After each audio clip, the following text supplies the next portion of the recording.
প্রিয় দর্শক, এই মুহূর্তে দুই বঙ্গের আবহাওয়া নিয়ে দুর্যোগের আশঙ্কা প্রকাশ করল আবহাওয়া দপ্তর। একাধিক জেলায় ভারী থেকে অতি ভারী বৃষ্টির সম্ভাবনা রয়েছে। তার সঙ্গে দোসর হয়েছে ঘূর্ণাবর্ত। এরই মধ্যে উত্তরবঙ্গে চলছে প্রবল ঝড় বৃষ্টি। এবার খেল দেখাবে দক্ষিণবঙ্গে এবং তার সঙ্গে বাংলাদেশেও প্রবল দুর্যোগের আশঙ্কা প্রকাশ করল আবহাওয়া দপ্তর। তো আসুন সরাসরি দেখে নেব দুই বাংলার আবহাওয়া কেমন থাকতে চলেছে।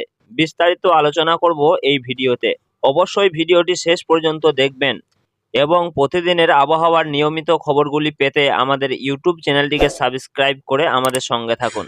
রাজ্য জুড়ে বাড়ছে বৃষ্টি, আপাতত সেই সিলসিলাই বজায় থাকবে। আবহাওয়া দপ্তর জানিয়েছে আগামী 7 দিন দক্ষিণবঙ্গে সবকটি জেলাতেই হালকা থেকে মাঝারি বৃষ্টি হতে পারে।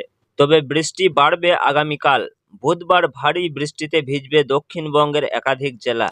আবহাওয়া দপ্তর জানাচ্ছে উত্তর পশ্চিম বঙ্গোপসাগর সংলগ্ন উড়িষ্যা ও গাঙ্গেয় পশ্চিমবঙ্গের উপকূলে নিম্নচাপ রয়েছে। পাশাপাশি সক্রিয় রয়েছে মৌসুমী অক্ষরেখা।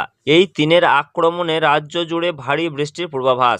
আজ মঙ্গলবার বজ্রবিদ্যুৎ সহ বৃষ্টির অধিক সম্ভাবনা রয়েছে দক্ষিণ 24 পরগনা, পূর্ব মেদিনীপুর, পশ্চিম মেদিনীপুর, ঝাড়গ্রাম, পুরুলিয়া ও বাঁকুড়া জেলায়। বুধবার ভারী বৃষ্টির পূর্বাভাস উত্তর 24 পরগনা, দক্ষিণ 24 পরগনা ও নদিয়া জেলায়। এর পাশাপাশি বৃহস্পতিবার ভারী বৃষ্টির সম্ভাবনা পশ্চিম বর্ধমান ও বীরভূম জেলায়। শুক্রবার দিন ভারী বৃষ্টি হতে পারে উত্তর 24 পরগনা, দক্ষিণ 24 পরগনা, মুর্শিদাবাদ ও নদিয়া জেলায়। আজ থেকে টানা 7 দিন দক্ষিণবঙ্গের জেলাগুলিতে বৃষ্টির পূর্বাভাস।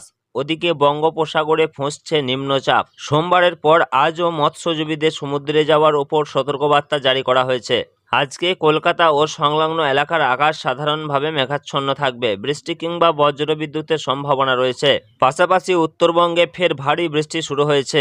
আজ মঙ্গলবার দার্জিলিং, জলপাইগুড়ি, কালিম্পং, আলিপুরদুয়ার ও কোচবিহারে ভারী থেকে অতি ভারী বৃষ্টির সম্ভাবনা। জারি করা হয়েছে কমলা সতর্কতা। বাকি জেলাগুলিতে বৃষ্টি চলবে। বুধবার একই রকম আবহাওয়া বহাল থাকবে।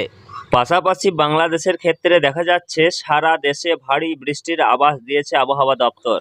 আবহাওয়া দপ্তরের পূর্বাভাস অনুযায়ী রংপুর, রাজশাহী, ঢাকা, ময়মনসিংহ, খুলনা, বরিশাল, চট্টগ্রাম ও সিলেট বিভাগের অধিকাংশ জায়গায় অস্থায়ীভাবে দমকা হাওয়া সহ মাঝারি বৃষ্টির সম্ভাবনা রয়েছে। সেই সঙ্গে কোনো কোনো জায়গায় ভারী বর্ষণও হতে পারে। আবহাওয়া দপ্তর জানিয়েছে রংপুর, রাজশাহী, ঢাকা, ময়মনসিংহ, খুলনা, বরিশাল, চট্টগ্রাম ও সিলেট বিভাগের অধিকাংশ জায়গায় অস্থায়ীভাবে দমকা ঝোড়ো হাওয়া সহ ভারী থেকে অতি ভারী বৃষ্টি হতে পারে। এদিকে দেশের 20টা জেলার উপর দিয়ে 60 কিলোমিটার বেগে ঝড়ের আভাস দিয়েছে আবহাওয়া দপ্তর। একই সঙ্গে এসব এলাকার নদীবন্দরগুলোকে 1 নম্বর সংকেত দেখাতে বলা হয়েছে। এতে বলা হয়েছে রাজশাহী, দিনাজপুর, পাবনা, রংপুর, বগুড়া, ময়মনসিংহ, যশোর, কুষ্টিয়া, ঢাকা, টাঙ্গাইল, ফরিদপুর, মাদারীপুর, খুলনা, বরিশাল, পটুয়াখালী, নোয়াখালী, কুমিল্লা, চট্টগ্রাম, কক্সবাজার ও সিলেটে দক্ষিণ বা দক্ষিণ পশ্চিম দিক থেকে ঘন্টায় 45 থেকে 60 কিমি বেগে অস্থায়ীভাবে দমকা ঝোড়ো হাওয়া সহ বৃষ্টি বা বজ্রবৃষ্টির সম্ভাবনা রয়েছে। এসব এলাকার নদীবন্দরগুলোকে 1 নম্বর বিপদ সংকেত দেখাতে বলা হয়েছে। তো সব মিলিয়ে এই রয়েছে আগামী কয়েকদিনের আবহাওয়ার পরিস্থিতি। পরবর্তীতে কোনো আপডেট এলে অবশ্যই আপনাদেরকে জানিয়ে দেব। তার জন্য আমাদের ইউটিউব চ্যানেলটিকে সাবস্ক্রাইব করে আমাদের সঙ্গে থাকুন। ধন্যবাদ।